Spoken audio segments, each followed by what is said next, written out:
အားလုံးမင်္ဂလာပါကျွန်တော်ဒီနေ့ဒီအတန်ဖန်းနဲ့ဆော်ဝဲဖြစ်တဲ့ FN Studio နဲ့ကျွန်တော်တခြင်းတစ်ပုတ်ဖန်တီးတဲ့ဟာလေးကိုပြပေးမယ်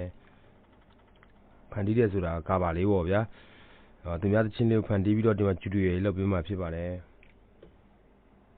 အဲ့တော့ဒီသင်ခန်းစာလေးမှာပါတယ်ဘယ်လိုဒီဆော့မလဲဆိုတော့အပြင်ကကပ်ချိုလေးပေါ့နော်အပြင်ကကပ်ချိုလေးတီးလေးကပ်ချိုပုံးလေးကျွန်တော်တီးပြီးတော့အကောင် width လူလုပ်ပြီးတော့ကျွန်တော်ဒီ blue tea မှာ FN Studio မှာကျွန်တော်ပြန်ပြီးတော့ဘာလို့ဟာလဲဆိုတော့ FN Studio ရဲ့အဲ့ဒီ software မှာ FVC တွန်းမှာ delete လုပ်ပြီးတော့ဒီကောင်ပြန်ပြီး mount ထည့်ထားရပါတော့။ဒါ quality ဟဲ့အတန်လေးကိုမှ clear လောက်ထားပြီးသားတန်းရှင်းရပြီးသား။အဲ့ဒါလေး quality ဆော့ထားတယ်ပြီးတော့အပြင် plugin အနေဖြစ်ဆိုတော့ဘာတုံးလဲ instrument plugin မှာဆိုရင်ကျွန်တော် EZ Pit ပေါ့နော်။ဒါအားလုံးသိပါတယ် EZ Pit ဒါလည်းတုံးထားတယ် Glint TI တုံးထားတယ်ပြီးတော့ True Pianoဒီ plugin ကိုလည်းကျွန်တော် free မြဝေထားပြတဲ့ဒီ Telegram မှာပေါ့နော်ဟုတ်ပြီ။ Diamond Rock လေးကျွန်တော်တုံးထားရဗျာ rock color လေးဒီမှာကျွန်တော် media တီးပြရမှာပေါ့နော်အဲ့ဒါဖြစ်ဟုတ်ပြီအဲ့ဒါရပါမယ်ပြီးတော့နောက်တစ်ခုကကျွန်တော် Roland ထောက်ထားရတဲ့ဟာလေးပေါ့နော်ဒါလည်းကျွန်တော်ရဲ့ Telegram မှာကျွန်တော်တင်ထားပြရပေါ့နော်ဒီကောင် packaging တုံးတယ်ဒီ packaging လို့အတန်လေးပေါ့နော်ဒီထဲမှာလိုအားလဲဆိုပြီးတောင်းထားတယ်ပြီးတော့အပြင် acoustic guitar လေးပဲကျွန်တော် recording လုပ်ထားတယ်ဗျ acoustic guitar လေးနဲ့ပေါ့နော်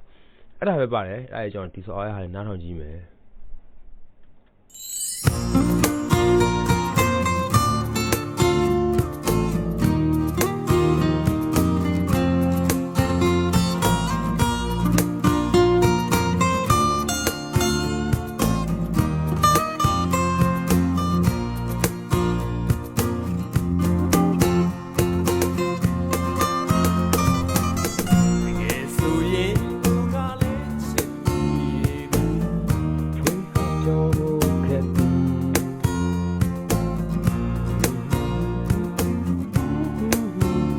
အဲ့တော့အပြင် plugin အတန်တွေနဲ့ဒီကျွန်တော်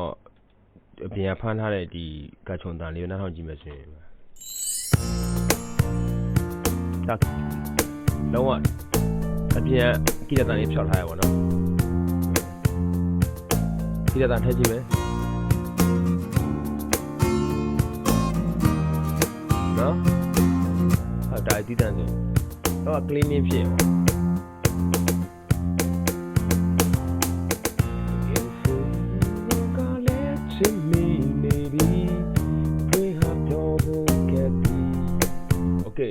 ဟောဒါဘယ်လိုဒီဆော့မှာလဲဘယ်လို pattern လေးဘယ်လိုစီလဲဆိုလေ playlist မှာတက်ကြည့်ရပါကျွန်တော်ဒါကချုံကျွန်တော်ဒါကြောင့်ဒါအပြင် MIDI နဲ့တီးထားတယ် MIDI နဲ့တီးထားတော့အတူစီလေးရှိရပါကျွန်တော်အဲ့လို tension လေးရှိရပထမတစ်လုံးနဲ့ပြင်းပြင်းတင်းတီးမယ်ဖွားမယ်အဲ့လိုမူလာလို့တီးထားတဲ့ဒီမှာအတူစီလေးတွေ့ရမယ်မှာနော်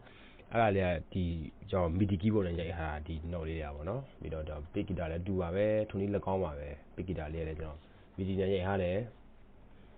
အပြန် guitar နဲ့တော့ကျွန်တော်ကိုယ်တိုင်တီးချက်ကျွန်တော် guitar riff ဖြစ်တဲ့အတွက်ပေါ့နော်ဟုတ်ပြီအဲ့ဒါဘယ်လိုဒီဆော့ပြီးကျွန်တော်ဘယ်လိုမျိုးအတန်တွေကို mixing လုပ်မလဲဆိုလဲသင်ခန်းစာလေးပေါ့နော်အဲ့ဒါလေးကိုကျွန်တော်သင်ကြားမှာဖြစ်ပါလေအဲ့တော့ဒီလိုမျိုးအပိုင်းတွေကိုဝါသနာပါတဲ့ညီကိုမောင်နှမအားမျိုးဒီလိုညီကိုမောင်နှမအားလုံးကိုကျွန်တော်သင်တန်းမှာကျွန်တော်ဖိတ်ခေါ်ပါတယ် music